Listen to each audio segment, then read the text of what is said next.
Greetings from the Erie Coast. This is Mad Shad. On this wonderful Monday, rainy Monday. I'm off today. Yes, it is a great day. Is today Veterans Day? I heard it was Veterans Day. I'm seeing it. All the flags are at half mast. I think that means it's Veterans Day. So thank you, veteran. Thank you for your service.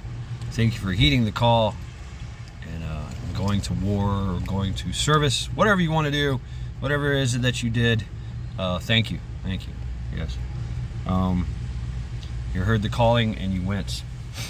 Anyway, it's a great day, even though it's wet and cold. I just spent a weekend in the wet and cold, miserable time. It's miserable weather, but a great time. It's that, yeah, I know. I was talking to some women about it, and they're like, that doesn't sound like fun at all. It's like, yeah, it was cold, it was wet. We had fire, we had meat. We yanked trees out of the ground with our bare hands and knocked them down. I mean, it's, you know, it's something that men need anyway. Yeah, so great time at I'm enjoying my coffee. Thanks, Hutch. Great coffee. So it's a great day with some great coffee. You know, it's all about your mindset, right? I'll tell you about those who did not have a great day. Those Americans that are trapped in Afghanistan left the right trader joins malicious / incompetent regime. At least we forget that 13 servicemen and women died at Abbey Gate in Kabul, Afghanistan, along with 2 other poor souls. 300 plus people lost arms and legs and limbs. Things that don't grow back. A lot of them were service members as well. Every day, never forget. And never forget whose fault this is. But there was hope. There's folks getting him out. People. Just regular people. A lot of veterans. Well, a lot of veterans. That would be Task Force Argo, Task Force Pineapple, Project Exodus, Project Idaho Christian Coalition, Mighty Oak Foundation, just to name a few. These organizations are people that spent time in country. You know, we were there for like 20 years. Long ass war. Of course, you're gonna make some connections. You're gonna do the work, do good things, meet people, become family. And that's what happened. And these people use their connections and their resources to get people out. They're still getting people out. I'm assuming, I'm safely assuming, because I don't really know. But it appears that it's raining now, folks. It appears that all the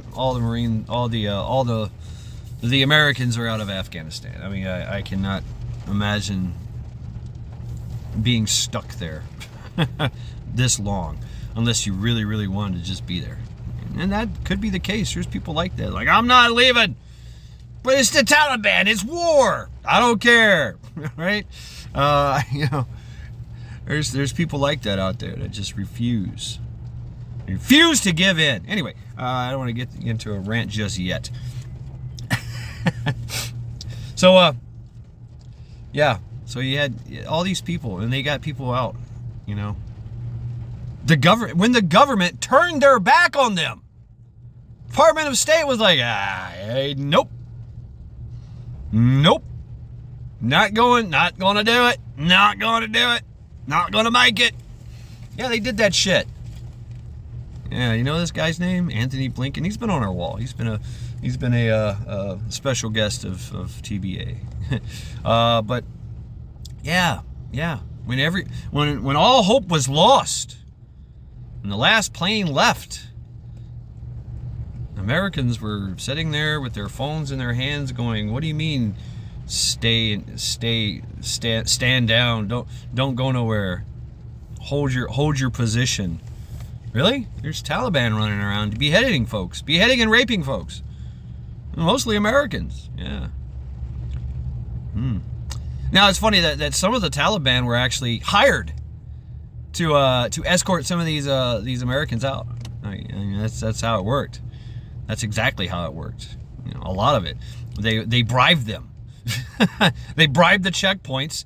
They bribed the local militias that were watching everything. They bribed all the chiefs and all that, and said, hey, we're getting some people out of here. We're gonna house these people, you know. And it was getting up there like $30,000 a month just to keep a house with a family, with kids, men, women, and children. Yeah. You did that. You did that. The people. We did that. We gave them money. We gave them resources so that they could expedite matters further and get these people out.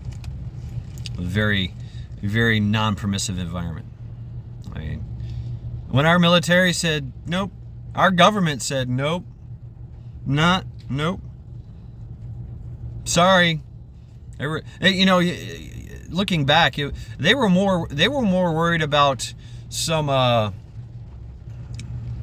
very lackluster basketball player that was stuck in Russia, right? Who used to take knees and didn't like this country. You know, over a Marine that was stuck in Russia, and over all the people that were in Afghanistan. That's who they chose. What does that tell you? No one's coming to save you. This government is not for you. Yeah.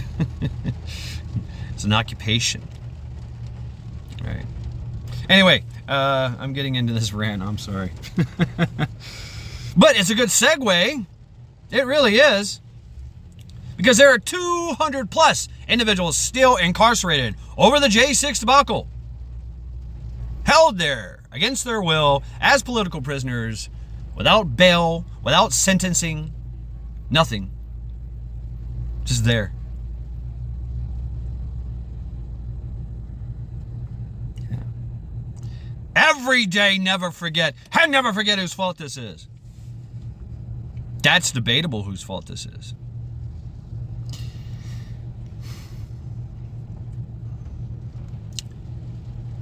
But there's hope. There's thousands of people, family, friends, loved ones, charitable organizations, charitable events, providing care packages and defense funds for these individuals that are incarcerated.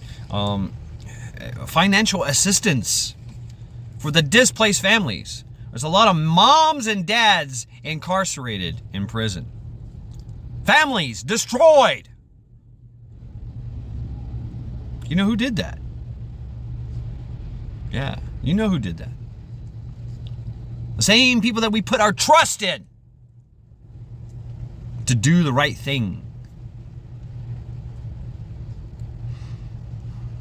It's obvious at this point. It's fucking obvious at this point. I don't know what else to tell you. The sleeper must awaken. Anyway. I got to work through this. I've got some pent up rage right now. Such is the case with me. So yeah, I mean these people are still they're being helped, and hopefully they will be freed soon. That's the only way I can see freed, and those that are responsible to be jailed. To be imprisoned, at least imprisoned. That's the only way I can get justice. That's the only way that I will see that there is justice. And that's the only time when I will stop making these fucking videos every fucking day. Never forget. So, as I sit here in the rain in my car, yelling at some kind of screen, everybody's walking by going, what the fuck? Just remember this. Wherever you go, whatever you do, remember, you're always going somewhere and doing something. So, meanwhile, very interesting. I didn't know this. There is a near Earth it's a near-Earth object, and it's called. I got to get this right. I wrote it down and everything. Look at this. I wrote it down. Look at this. So see how well I did. Just go ahead and pause that and see if that came in. Yeah. Okay. Kamo'o Alewa. Kamo'o Alewa. Kamo'o Alewa. It's a Hawaiian name, 469er 219er. It's a fragment of the Earth, or no, it's a fragment of the moon that's been knocked off. They discovered it back in 2016. It's oscillating at an extreme rate. It's a very tight orbit around. I think it's around the moon. The moon. I think it's around the moon. Very tight orbit. It's the closest thing to us besides the moon, and it has a possibility to boom knock out some. When they throw satellites up there, they got to account for this thing, this swinging pendulum, this hammer, this axe. I don't know the shape of it, but it's about 100 feet. Well, they said 100 meters in diameter and oscillating at a high rate of speed and spinning at a high rate of speed around in the orbit. So I thought that was very interesting. Very interesting. So yeah, meanwhile, sorry I was away. I went somewhere and did something. Went somewhere, did something. So I'm pretty sure everybody knows where I went, what I did. But you know, yes, so thank you very much to Hutch. It was a great fucking time. Great fucking time. That's all I gotta say, man. And everybody there, just badass time. Skull. So, go Team Linda. Go Team Linda. Fuck cancer. She is kicking ass and taking names. She is doing her chemotherapy and doing the scans, and all the scans are coming up.